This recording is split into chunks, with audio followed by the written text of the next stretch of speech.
20절까지입니다. 데살로니가전서 2장 17절에서 20절.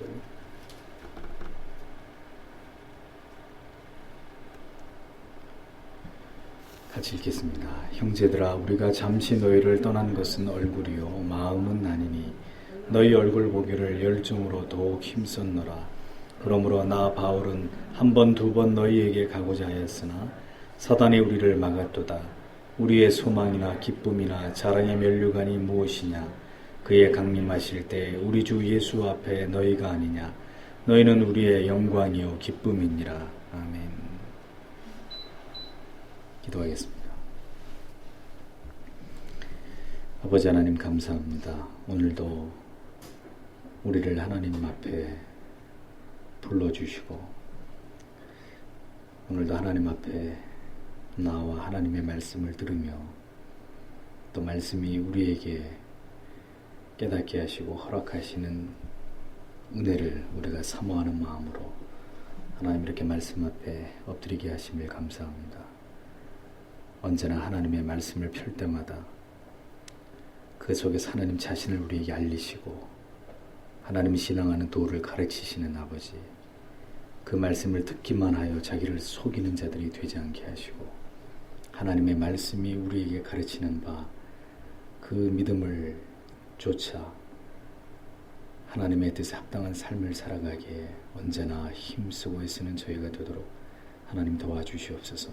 삶의 목표와 표대가 하나님의 말씀을 통하여 더욱 분명해지게 하시고 흔들림이 없이 우리에게 보이신 그 신앙의 진리의 공도를 따라 하나님을 경외하다가 우리 모두 하나님 앞에 설 수 있는 하나님의 복된 자녀들이 다 되도록 도와주시옵소서. 아버지 하나님, 많은 길이 있지만 하나님이 기뻐하시는, 하나님이 인정하시는 길은 성경이 우리에게 가리키는 오직 한 길인 것을 우리가 기억합니다.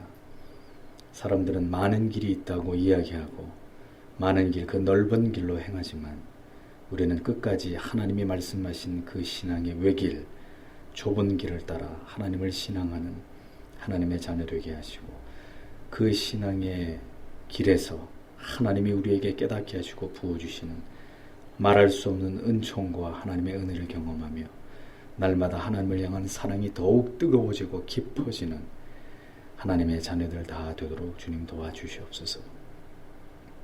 마지막 때에 과연 참된 믿음으로 끝까지 자기의 신앙을 지키며 성경에 말씀하시는 그러한 믿음을 지켜나아갈 자가 하나님 얼마나 되겠습니까?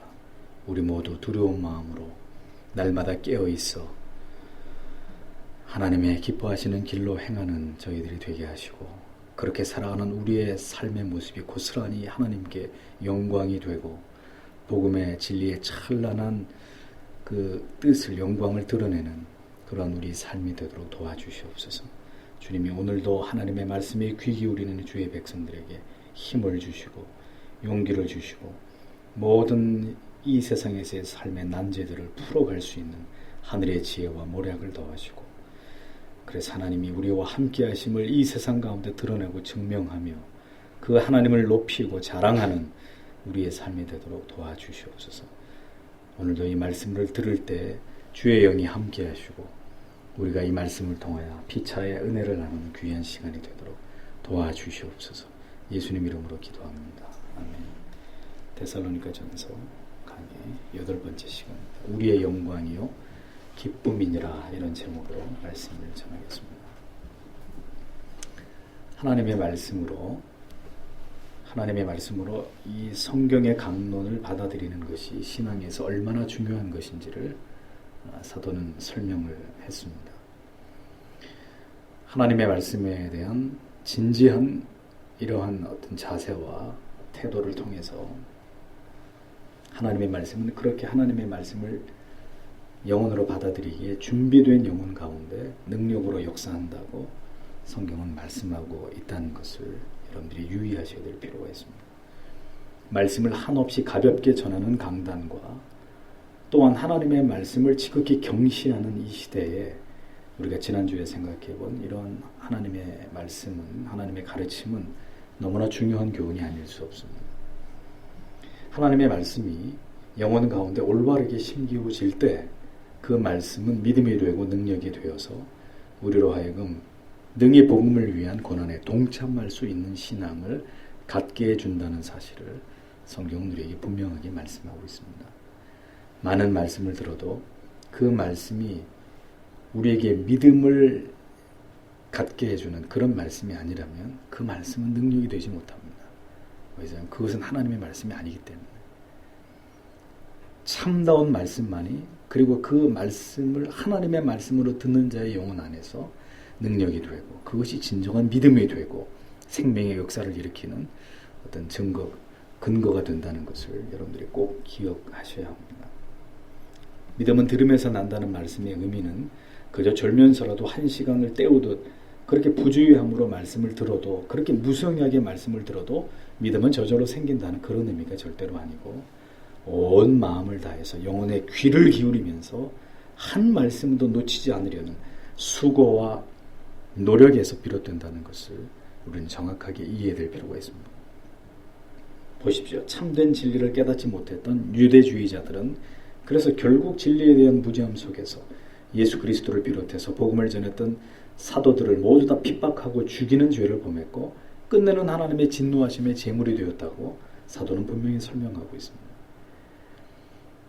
모든 시대에 그렇습니다. 모든 시대에 복음이 선포되었지만 그 복음을 복음으로 올바르게 이해하고 깨닫고 그 복음 안에서 믿음을 취했던 사람들은 그때나 지금이나 그리 많은 사람들이 아니었습니다. 많은 사람들은 진리를 거부하고 어떤 사람들은 진리를 듣는 것 같으나 진리를 취사 선택하는, 어떤 것은 취하고 어떤 것은 버리는 이런 변질된 믿음으로 하나님을 신앙해 왔다는 것을 역사가 우리에게 증언하고 있습니다.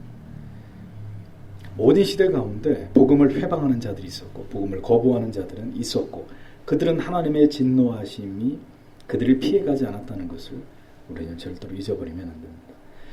자, 그리고 이어서 사도는 한 가지 더 자신을 변호하고 있는데 오늘 읽은 본문을 통해서 우리가 그것을 볼 수 있습니다. 그것은 바울의 일행이 데살로니가에서 머물다가 속히 떠나게 되었던 그 이유에 대한 변명입니다. 해명입니다.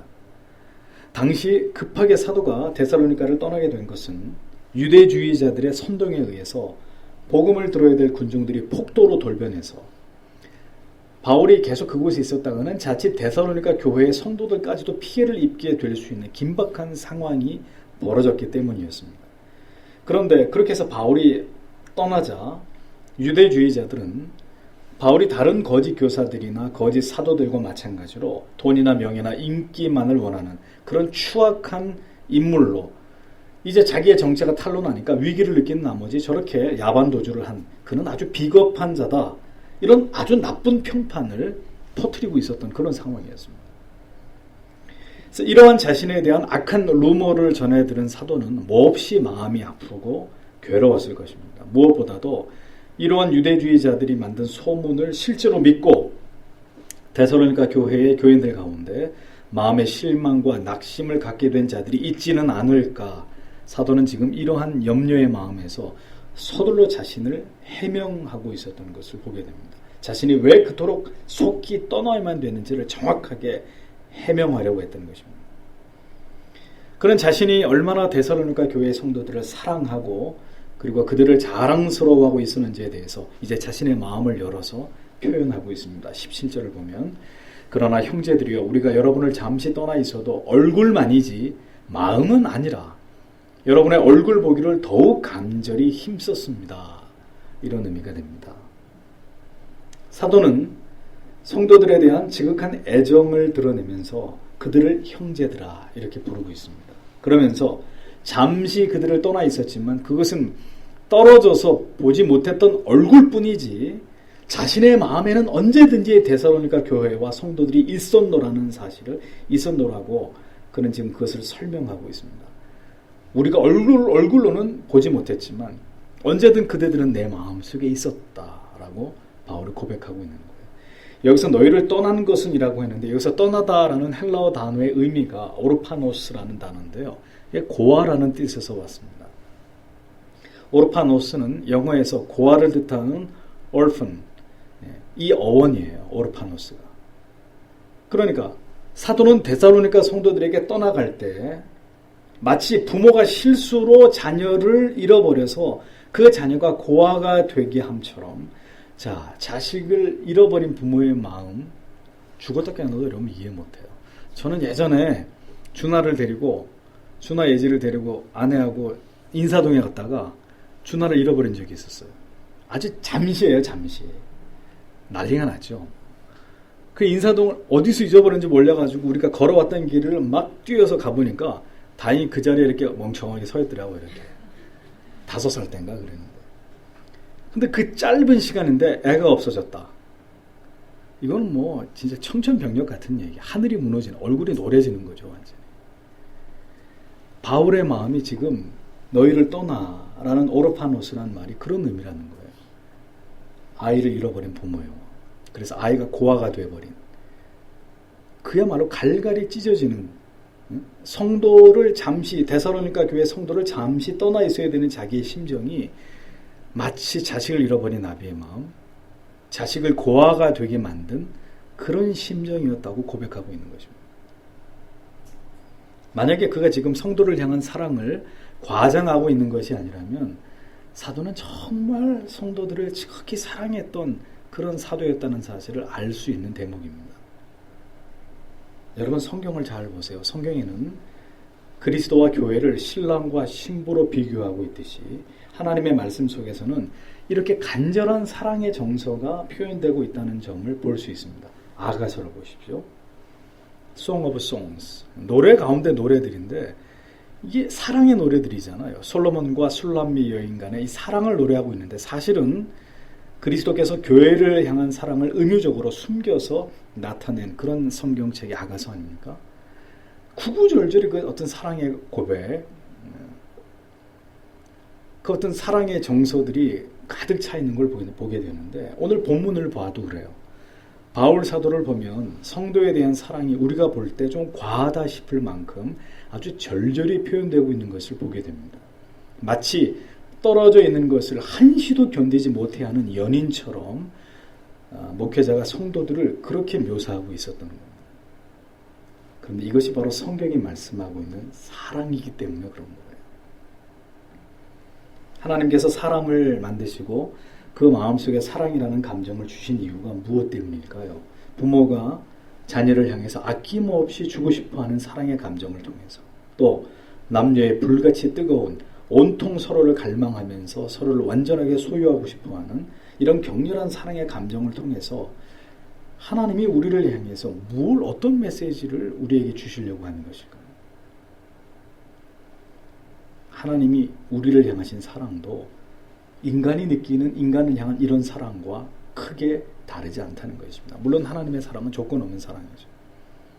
그런데 그 하나님이 우리를 얼마나 열렬하게 간절히 희생적으로 사랑하시는지를 조금이나마 우리로 하여금 맛보게 하기 위해서 부모가 자식을 향한 사랑, 연인들 간의 사랑, 친구들 간의 우정, 이 우리가 사랑이라고 규정하는 이런 감정들을 우리에게 경험하게 하신 것이라는 겁니다.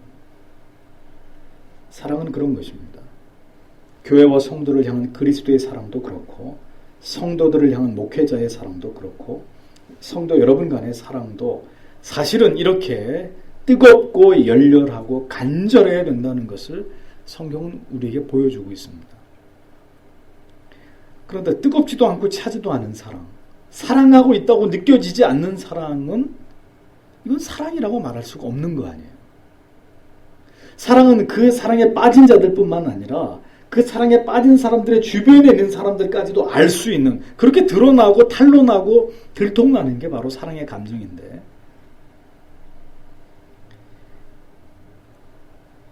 우리가 이러한 성경의 말씀을 보면 말입니다. 성경 말씀 속에서 우리의 사랑이 어느 정도까지 뜨거워져야 되고 간절해야 되는지를 발견하게 되는 것입니다. 하나님을 향한 사랑도 그렇고요. 부모가 자녀를 향한, 혹은 자녀가 부모를 향한 사랑도 그렇고, 그리고 부부간의 서로를 향한 사랑도 그렇고, 목회자가 성도를 향한 사랑도 그렇고, 성도 여러분 간의 사랑도 그렇고, 우리의 사랑이 도대체 얼마나 진지해야 되고 간절해야 되고 열정적이어야 되는지를 우리는 바울의 이러한 고백을 통해서 깨닫게 됩니다. 그런데 성경이 말씀하시는 이러한 사랑과 신뢰의 표현이 오늘 우리에게 좀 낯설게 여겨지거나 쉽게 가슴으로 느껴지지 않는 이유는 무엇 때문일까요? 왜 이런 바울의 절절한 성도를 향한 사랑의 고백이 좀 낯설게 보이고 좀 약간 이 닭살 돋아 보이고 뭐 저렇게까지 할 필요가 있을까? 왜 우리 눈엔 이런 자연스러운 사랑이 낯설게 이질감이 느껴지냐는 거죠.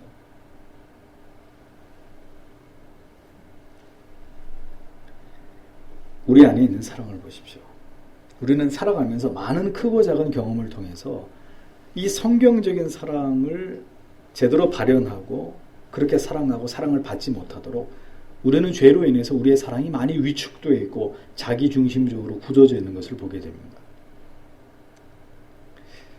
제가 어릴 때 참 집에서 키우던 좋아하던 강아지가 죽은 경험을 통해서 어린 마음에 사람이 정을 끊는다는 것이 얼마나 힘든지를 경험하게 됐어요. 그 이후로는 동물에게 정을 주는 일을 끊었습니다. 그래서 그때 어렸을 때 개가 죽고 난 이후로 지금까지 동물을 키우지 않아요.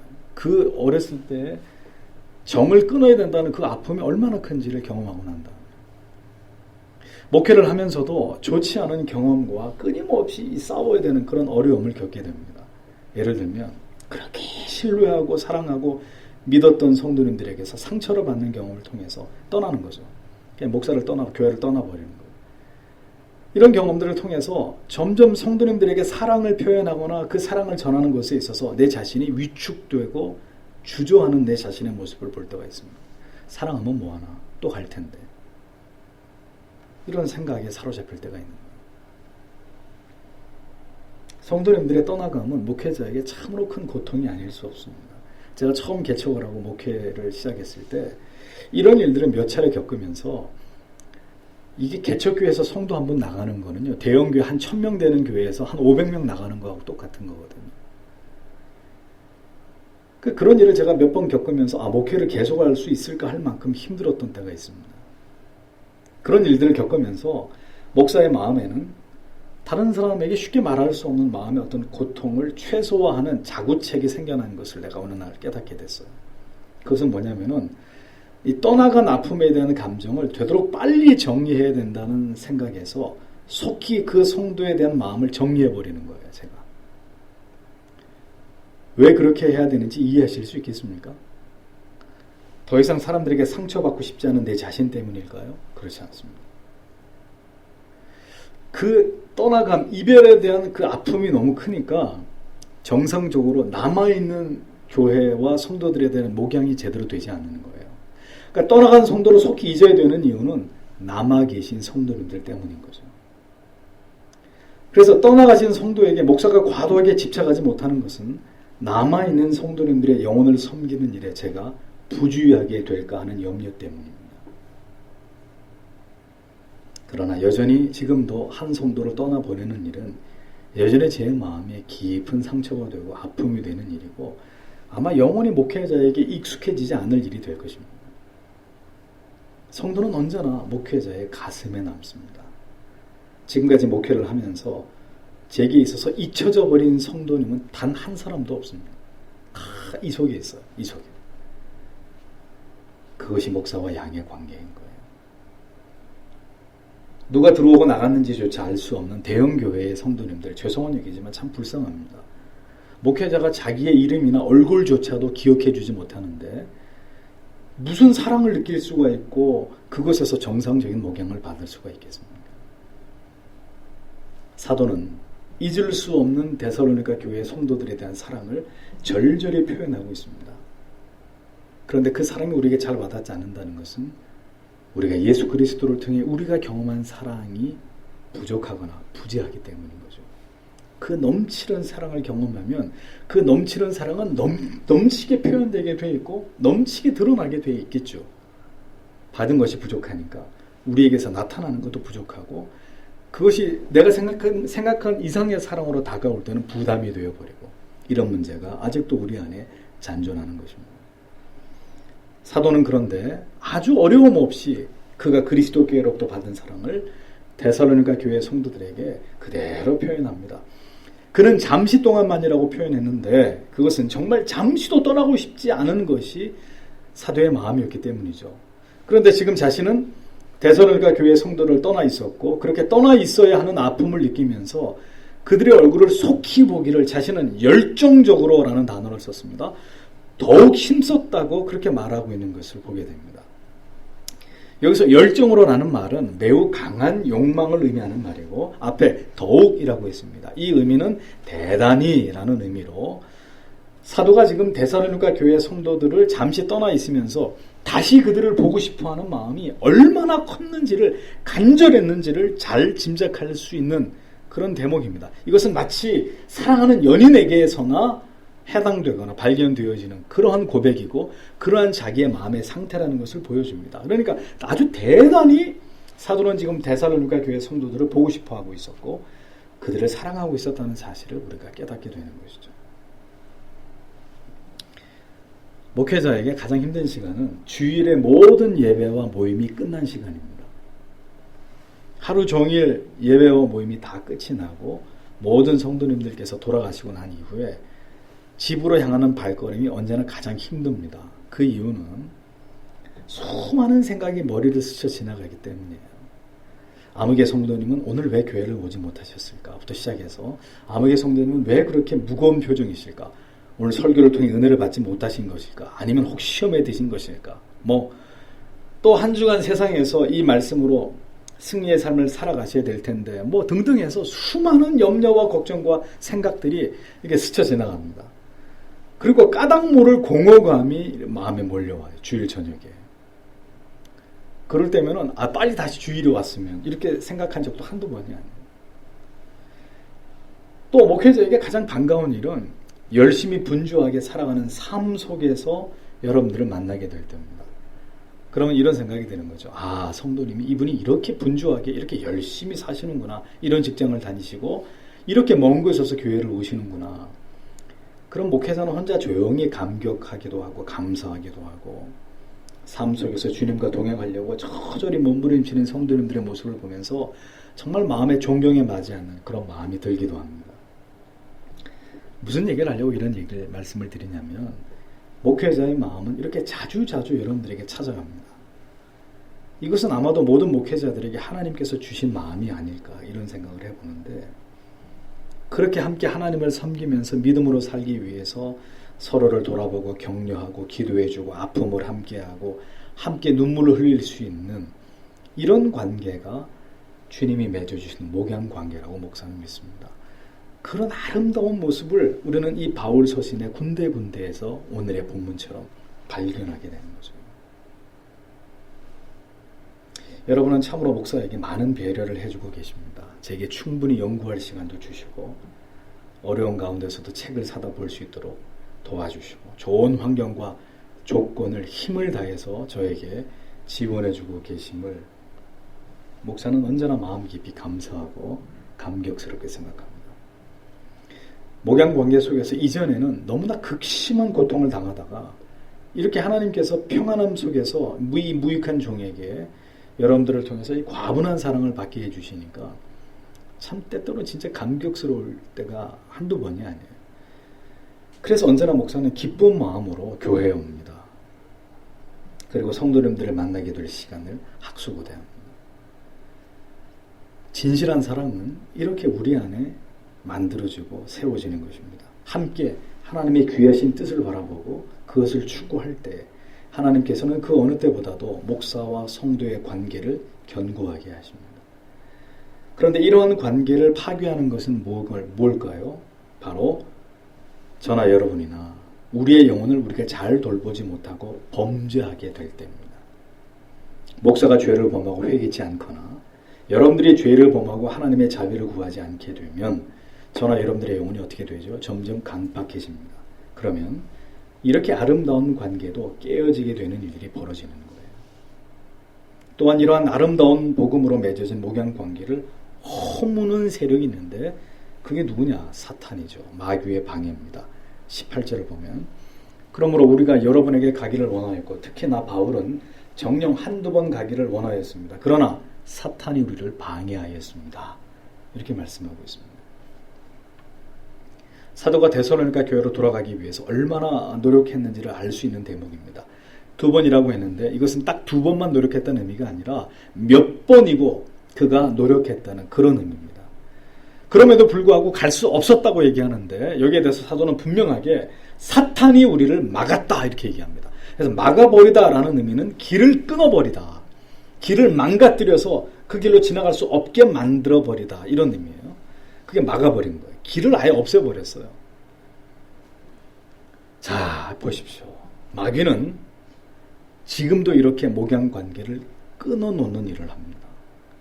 길을 끊어버려가지고 도저히 갈래야 갈 수 없는 그런 일들을 마귀가 사탄이 목양관계 이런 일들을 획책한단 말이에요. 바울의 경우를 보세요. 온갖 루머를 만들어가지고 사람들이 바울에 대해서 상당한 오해를 하고 그에게 실망할 수 있을 법한 그런 환경으로 만들어버립니다. 자, 이런 일들은 지도자에게 아주 치명적인 일이에요. 진실로 하나님 앞에 기도하면서 그 진리를 파악하고자 하는 영적인 어떤 신중함과 분별력이 없으면은 이런 일들이 한번 벌어지면 순식간에 목양관계는 깨어져 버리고 목사와 성도의 길은 막혀버리는 일이 벌어지겠죠. 어떤 이유로 바울이 다시 데살로니가로 돌아갈 수 없었는지, 여러 번 가기 위해서 모든 노력을 다했는데도 갈 수 없었는지 성경에는 자세하게 묘사되어 있지 않지만 분명한 것은 사탄의 방해가 있었다는 점입니다. 그렇게 성도들을 사랑하고 진실교가 열정적인 사랑을 가지고 그렇게 성도들을 목양했던 사도였지만 그 사랑을 회방하는 사탄의 역사가 있었다는 거예요. 그때나 지금이나 이 사탄의 회방은 계속 되어 오고 있습니다. 말씀을 막는 사탄의 방해가 여전히 그때뿐만이 아니라 이 시대 교회 안에도 존재합니다. 목회자로 하여금 신뢰를 잃게 하고 또 목회자에게 개인 사적으로 서운하거나 어떤 섭섭한 마음이 생각이 들게 하고 그런 일들로 인해서 말씀이 귀에 들어오지 않게 하고 성경이 말씀하는 이러한 진실된 사랑을 방해하는 사단의 역사들이 끊임없이 목양간에 이간하고 분리하게 되는 이런 일들로 나타나게 된다. 사탄은 하나님과 우리 사이를 질투하는 자입니다. 그리스도와 교회의 관계를 질투하는 자이고 목회자와 성도 여러분의 관계를 또 성도 여러분들끼리의 사랑과 신뢰와 연합의 관계를 깨고자 하는 자가 바로 사탄입니다. 마귀의 역사입니다.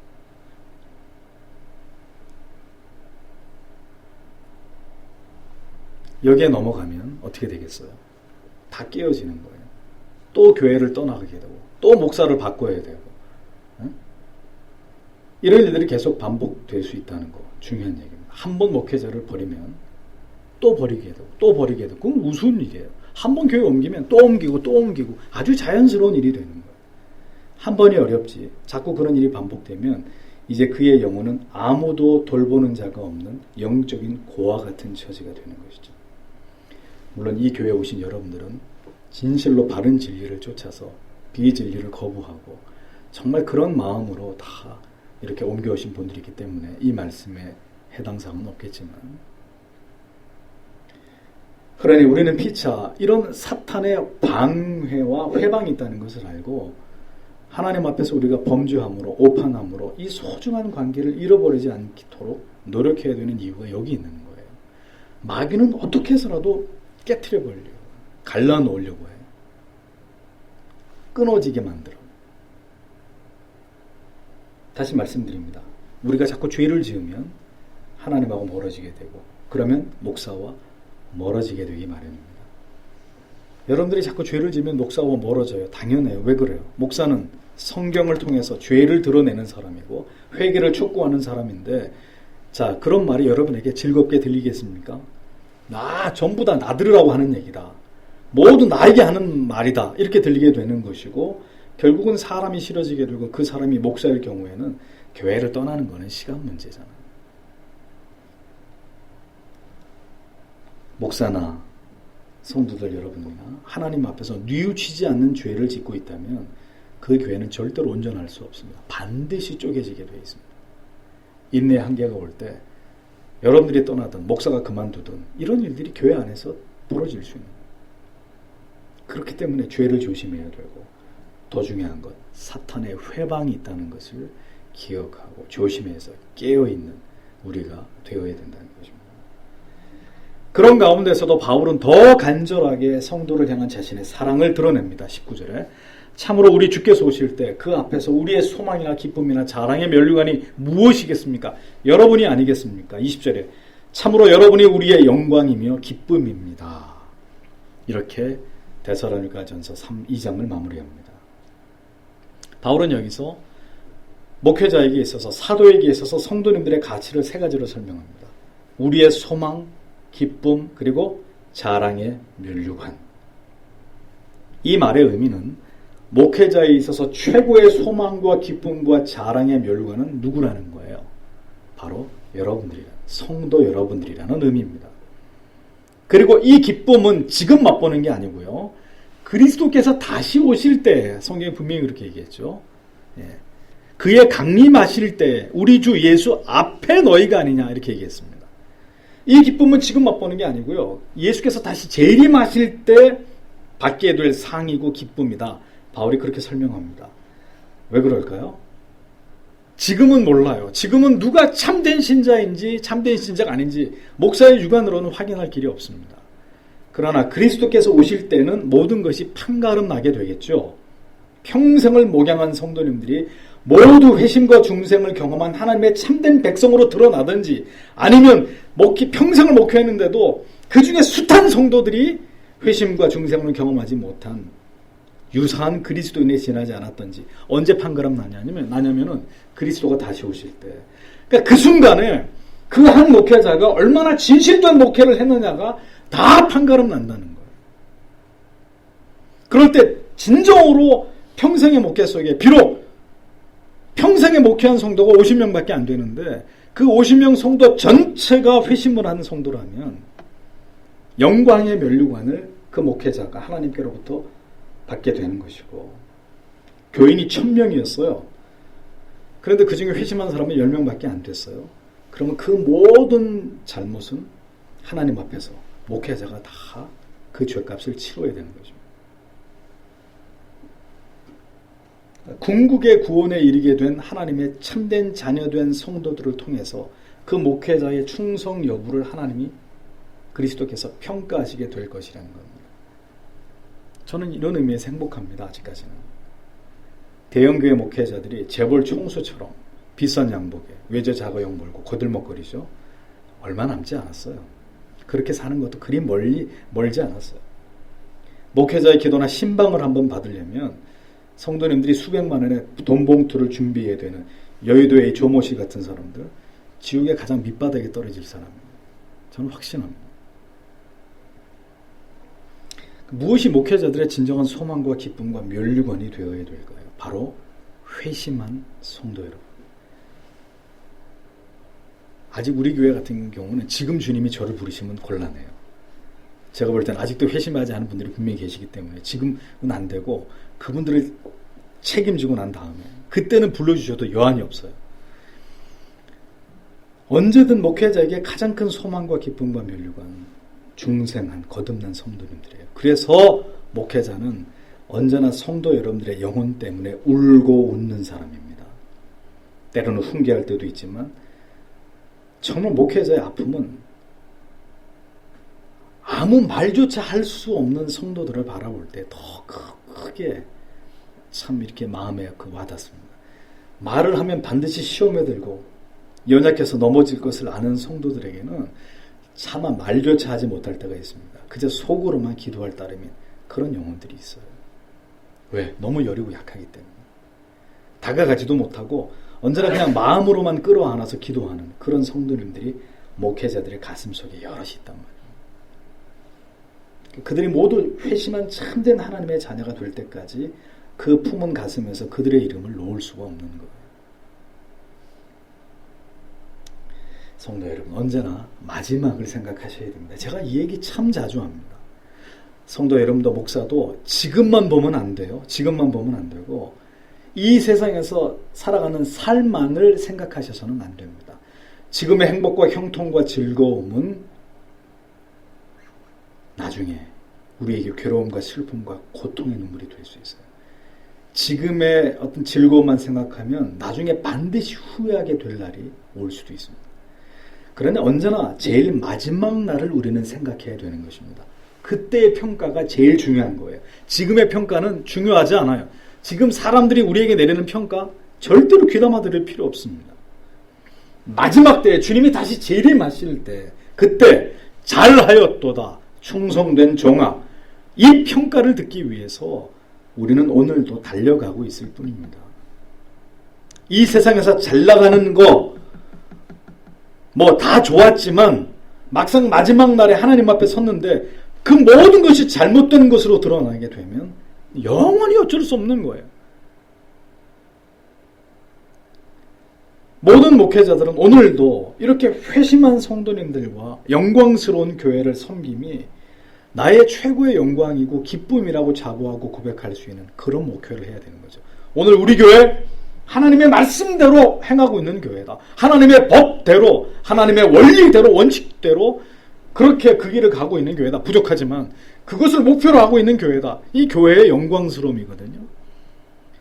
우리 교회 성도님들 그리 많지 않지만 모두가 다 회심을 위해서 그리고 성화를 위해서 하나님의 영광을 위해서 진력하는 성도들이다. 그것이 목회자의 영광이고 기쁨이 소망이 되어야 되는 것이죠. 아니 수단과 방법 가리지 않고 무슨 각종 프로그램에서 이 자리 그래서 다 채우면 뭐 할 거냔 말이에요. 그 사람들이 신자가 아닌데. 호화로운 예배당이 우리의 면류관이고 영광이고 기쁨이 아니라 주님 닮아가는 성도님들, 진실로 가슴에 그리스도의 십자가가 우뚝 세워져 있어서 날마다 자신의 죄와 더불어 피 흘리기까지 싸우고 있는 성도님들, 참된 신자로 한평생 살아오신 성도님들 영혼 한 분 한 분이 바로 보석처럼 빛나는 하나님 앞에서 목회자가 받을 영광이고 기쁨인 것을 알아서 오직 그렇게 한 분의 성도를 주께로 인도하는 일에 최선을 다하는 그런 목회자들,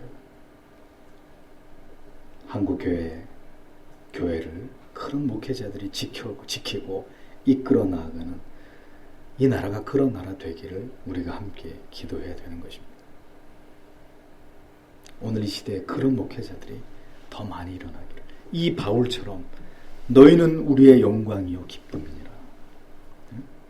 다른 것이 자기 평생의 목회의 즐거움과 기쁨이 되어서는 안 되고, 원로 목사 타이틀도 아니고, 무슨 내가 죽기 전에 버젓이 이렇게 지어놓은 커다란 예배당도 아니고, 뭐 내가 평생에 몇 명의 성도를 목양했느냐, 이런 것도 목회자의 영광이나 기쁨이나 소망이나 자랑거리일 수 없는, 그렇게 생각했다면 뭔가 아주 크게 잘못된 생각을 하고 있는 목회자들.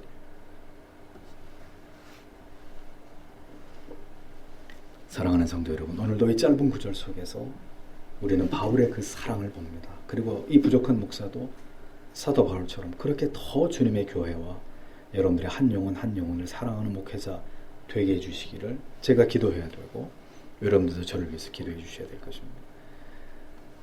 주님 앞에 서는 그날까지 이렇게 아름다운 목양의 관계, 그러나 반드시 사단의 회방이 있다는 것 우리가 기억하고, 먼 훗날 주님이 재림하실 때, 아니면 저나 여러분이 주님 앞에 서게 되었을 때, 우리가 서교장로교회라는 이름으로 함께 주님을 섬겼던 그 시간들이 우리의 인생 속에 더없이 행복한 날들이고 하나님을 기쁘시게 한 시간들이었고, 내 인생에 가장 보람되었던 그런 시간들로 우리에게서 기억되고 고백될 수 있도록, 그래서 하나님이 우리를 보시고 기뻐하시고 영광을 받으시고 우리 머리에 찬란히 빛나는, 그렇게 한평생 우리가 힘을 합쳐서 섬겼던 그 교회로 인하여서 하나님께서 우리의 각 사람의 머리 가운데 황금빛 찬란한 영광의 면류관을 씌워주시는 그날을 우리가 사모하고 고대하면서 그런 소망을 우리의 가슴에 품고 주님을 섬기는 여러분들이 다 되셔야 될 줄 믿습니다.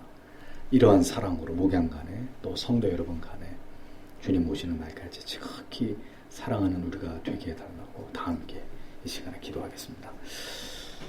아버지 하나님 감사합니다. 오늘도